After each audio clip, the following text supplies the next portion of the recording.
The following video contains a game that's rated M for mature, and it's not suitable for minors. And due to its graphic nature, viewer discretion is advised.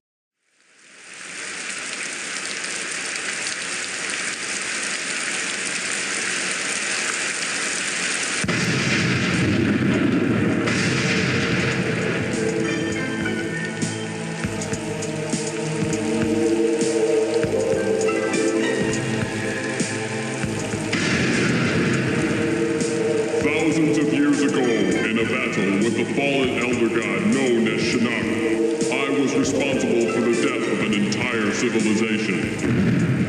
To rid all realms of Shinnok's menace, I waged a war that plunged the earth into centuries of darkness and banished Shinnok into a place called the Netherrealm. Now, after Shao Kahn's defeat at the hands of Earth's warriors, Shinnok has managed to escape his confines in the Netherrealm. The war is now being fought once again. Only this time, it can be won by mortals. That ice arrow came in clutch, dude. I gave him the scar. Just freeze him, uppercut. We killed a man. We definitely killed a man. Time to play some ranked matches and slap some moves. No, you don't. Oh no, you fucking don't. Let the fight is all.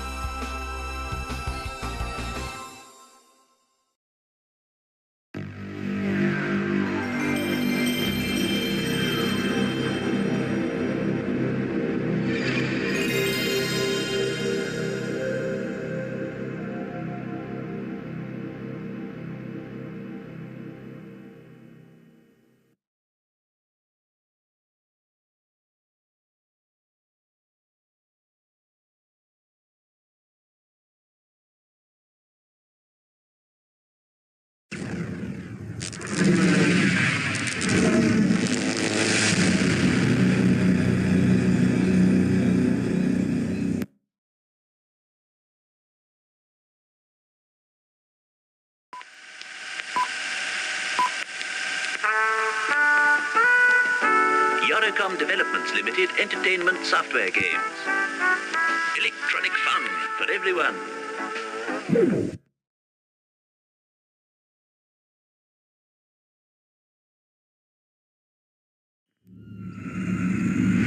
The crushing pound of the mallet.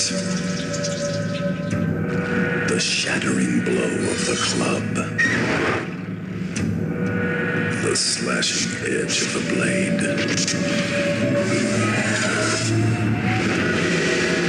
They call to you. God, that freaking commercial was so damn nostalgic. Like, man, so many great memories. But anyway, what is up, my peeps? Welcome to another fighting game playthrough hosted by yours truly, mrespnozax. And today's fighting game, we are going to be taking a look at Mortal Kombat 4, released in 1997 for the PlayStation 1, Nintendo 64, the arcade, and of course there was a Game Boy Advance, a Game Boy Color version and everything like that and stuff. I was going to say Advance, that didn't exist yet. But anyway, and this is also the final Mortal Kombat to ever release on an arcade cabinet. Yes, pretty much Mortal Kombat 4 is one of those games that pretty much transitioned from 2D to 3D. Yes, we are. So Gone is pretty much using actual actors for the character sprites and everything like that. For everything that's now pretty much 3D and everything. It pretty much became a 3D fighter up to this point and everything like that. And stuff. And all I gotta say is I'm not a big fan of the Mortal Kombat 3D fighters and everything like that. From Mortal Kombat 4 to Deadly Alliance to Deception to Armageddon, I wasn't really a big fan of them and everything like that. And pretty much this was pretty much the dark times for Midway and everything like that, because after this it just went downhill from there, and eventually pretty much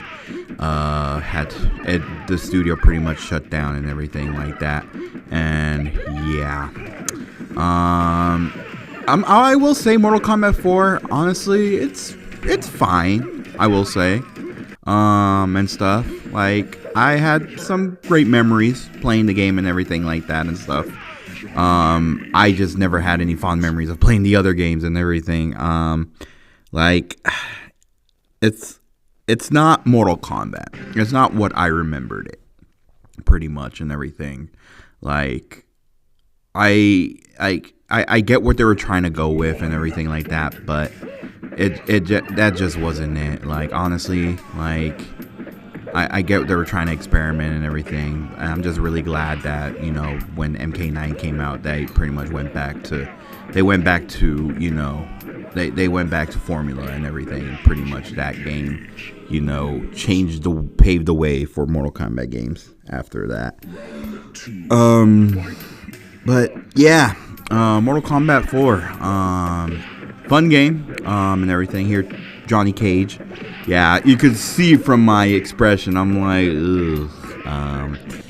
Yeah, I don't entirely hate the game. I'm just, it's whatever's, honestly. I will say, though, the fun part about Mortal Kombat 4 definitely has to be the character endings. Those things are fun to look at. Like, those character endings are just something else. They're great and everything. Like, it is just, like, man, it's a good time.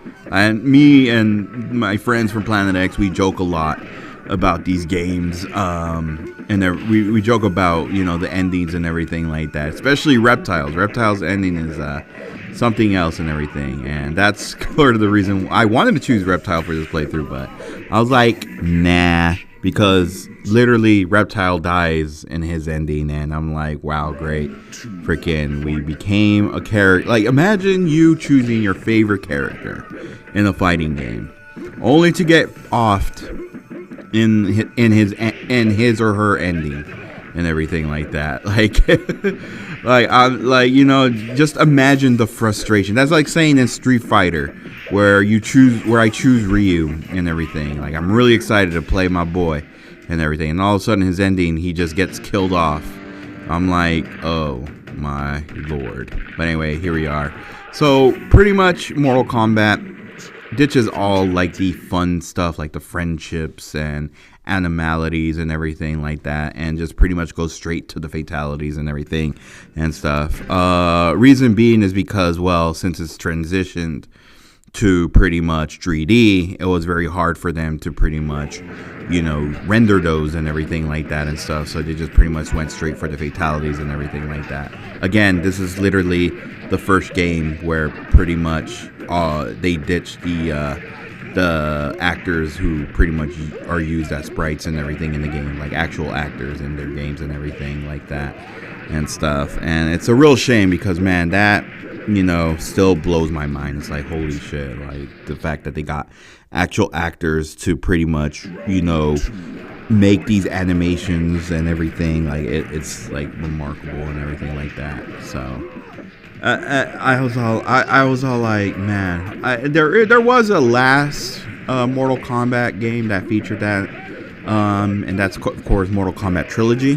That was pretty much like a, you know, kind of like Hyper Street Fighter 2 Turbo, where pretty much they put all the characters pretty much all the characters sprites, their different renditions of the character sprites from each Street Fighter into one game and everything. And Mortal Kombat Trilogy is pretty much every character that's ever been in the original 3 Mortal Kombat games and everything like that and stuff. I'll definitely get to that one, you know, maybe in the future and everything like that and stuff. I'm gonna say this now.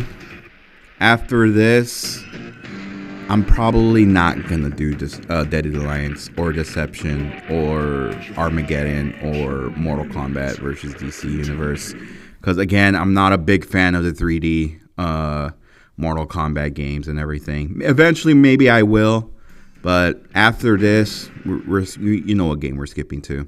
You know what I mean. I just wanted to do this one just for the continuity of the story of the Mortal Kombat lore and everything like that and stuff. So yeah, even though Armageddon kind of does, you know, play a part in it and everything like that, but I'm just like, Not the way freaking Mortal Kombat 9 story was. But anyway, here we're playing against Fujin, which is Raiden's brother. He is the god of the wind and everything like that. And many of you guys are wondering, when am I going to play Mortal Kombat Mythology Sub-Zero? When pigs fly. Never touching that game. That game can go to hell. Or the Netherrealm. The Netherrealm too. The Netherrealm with you. Never playing that game. I hated that game. I honestly did. I never finished the game, but I gave up on that game a long time ago. I'm never touching that game again. But anyway, here we are. Gonna do our fatality. This stage is pretty creepy. But anyway, whoop, and pop, and yeah. Alrighty, guys. I'll see you guys on the next one. Alright, everyone. Laters.